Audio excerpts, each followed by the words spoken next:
예, 안녕하세요. 이병호 수집TV의 이병호입니다. 제가 오늘 보여드릴 것은, 어, 이것은, 전화카드, 초기 전화카드죠. 그 다음에 이거는 이제 전철표, 이거는 지금 동전입니다. 예, 동전을 왜 이렇게 보여드릴까요? 제가 기획하는 의도는 우리 주위에서 점점 사라지는 것을 의미합니다.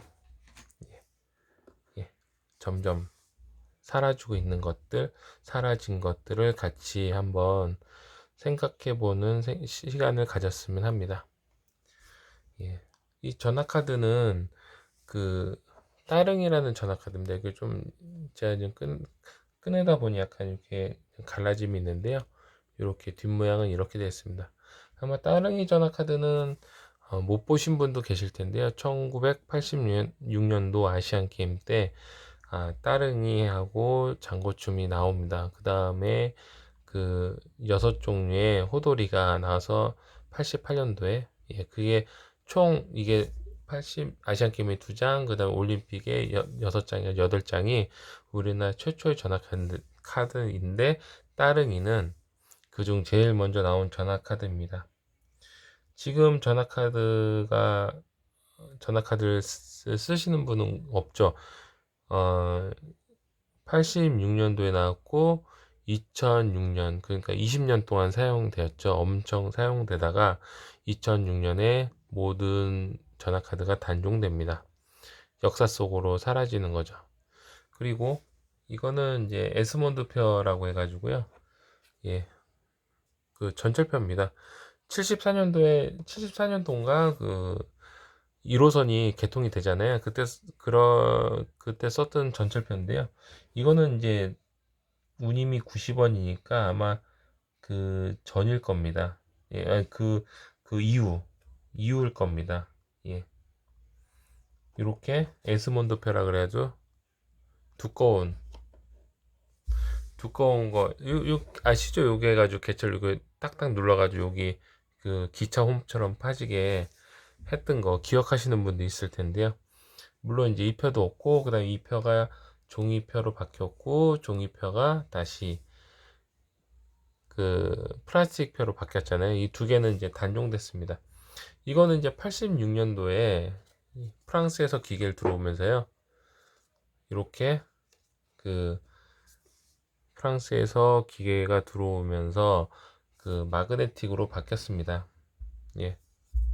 요게 이제 2004년 6월 19일 이렇게 찍혀 있고 시간 찍혀 있고요. 어디서 이제 개표를 했는지 역 번호가 있어서 이거를 보면 어디서 탔구나 그걸 알 수가 있어요. 예. 이제 이건 700원이지만 170원서부터 출발했습니다. 86년도에 170원 그리고 그 계속 올라서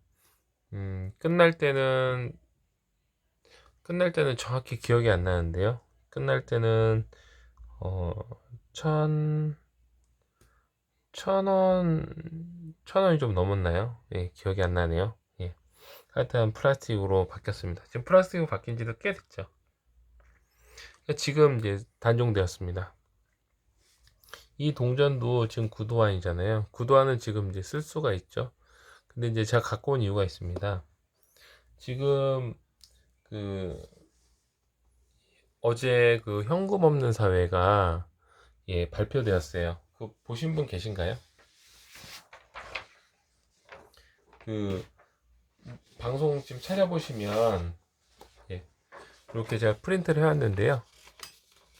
현금 없는 사회 과연 이루어질까? 그 다음에 편의점 마트 등에서 현금을 계산된 후 잔돈을 계좌로 곧바로 입금할 수 있는 서비스가 내년 초에 선보입니다. 2020년에 그 이제 내년이죠. 내년에 한다는 겁니다.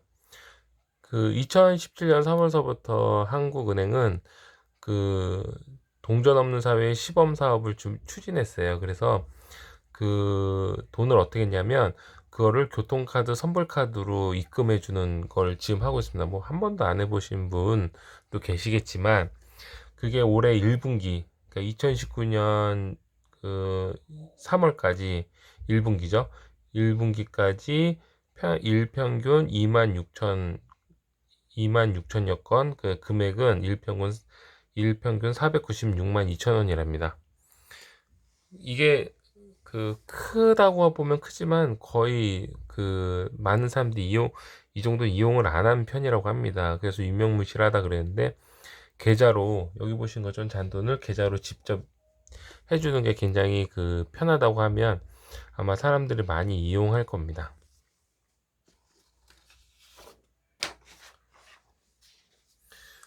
동전 없는 사회가 된다면 이제 이 동전들도 이제 사라지겠죠. 뭐 이것만 사라지는 게 아니라 10원짜리, 50원짜리, 구도한, 신도한, 뭐 그 다음에 신십주 뭐 다 사라지는 거죠. 그게 좀 생각을 해보겠습니다.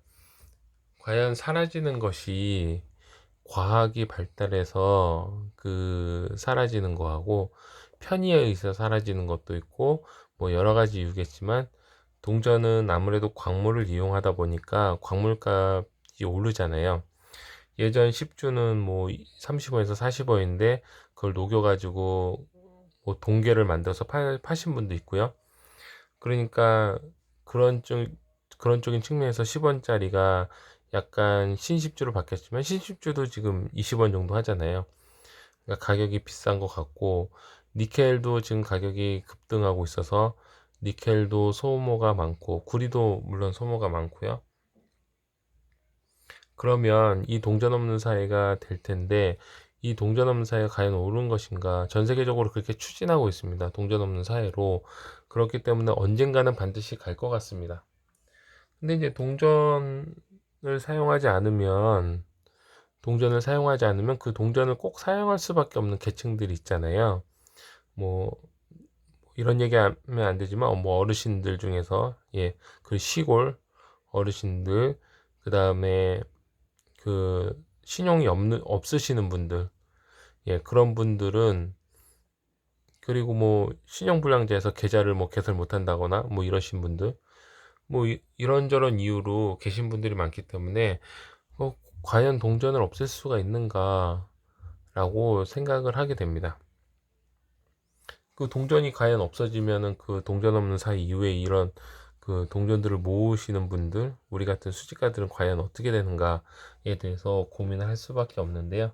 그냥 이런 것들이 사실 지금 유튜브 보시는 분들 기억에서 사라져 버리신 거죠.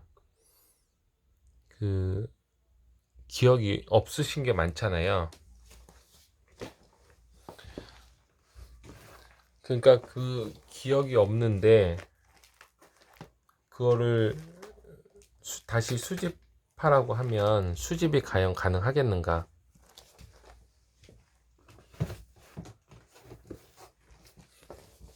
수집하기가 쉽지가 않다고 저는 생각합니다. 수집은 눈에 보여야지만 가능한 거거든요. 눈에 보이지 않는다면 수집을 할 수가 없습니다. 그래서 제가 이제 스웨덴 사례에서, 스웨덴은 아직도 고대 동전이나 이런 것들은 관심이 있어요. 근데 현행주화가 지금 안 나오는 거죠. 그래서 이제 스웨덴이 현금 없는 사회로 변모해서 제일 많이 변한 게 동전의 용도를 잘 모르는 어린이 생겨나고 있다고 영국 일간 가디언지가 보도했다라고 합니다. 동전의 용도를 잘 모른다면 동전을 본 적이 없고 동전을 사용해 본 적이 없는 거죠. 그러면 수집하기가 좀 더 쉽지 않기 때문에 수집 인구는 줄 수밖에 없습니다. 우리가 동전이나 뭐 이런 전철표나 이런 것들을 모으는 거를 모르듯이 그렇게 변모할 수가 있죠. 그러나 또 한편으로는 동전은 황금성이 있고 교환성이 계속 있다면, 계속 사용할 수만 있다면, 여지만 남겨준다면, 돈은 굉장히 쓰임새가, 그걸로 뭐 재화를 구입할 수도 있고 뭐 할 수도 있다고만 여지를 주면, 독일의 유로화처럼 그 독일 유라로 바꾸면서 마르카를 유로화에 고정시켜서 지금도 그 예전 동전을 수집하시는 분들이 있거든요. 왜냐하면 그 정도 가치가 보존되면 가능한 겁니다. 이게 만약에 100원이다. 그 100원의 가치를 정부에서만 인정해 주면 동전 수집이나 이런 것들은 그 명맥을 조금이라도 유지하지 않을까 그런 생각을 해봅니다.